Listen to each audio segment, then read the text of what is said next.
Du har ju också... Oj. En gång till. Är det också ett kontrollbehov hos dig som driver det? Oj. Vilken tuffing du är. Igen. Ja, igen.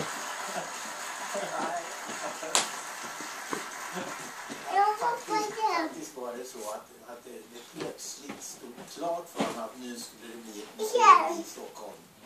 Och jag ville se till att kvaliteten på det blev så hög som jag kunde nästan skapa.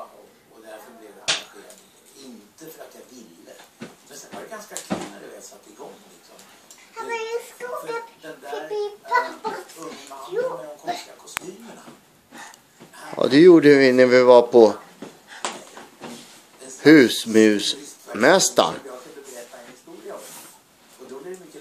Då åkte vi förbi pappas jobb. Du har sagt att du och Benny har en musikal kvar. Jag har sagt att jag tror det, att det känns som att det skulle kunna finnas där. Ja, jobbar ni med det? Vi har... Nu låter jag sådär undvika det.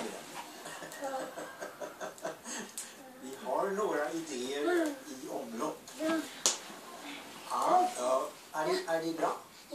Det är självklart, om de är i omlopp så är det bra idéer. Ja, då ska jag sträcka mig. Men vi har inte bestämt något än. Men hur är processen när man jobbar med... Alltså, det har ju gjort flera musikaler. Jag landade på soffan. Så inte jag skulle landa på vattnet. Aj.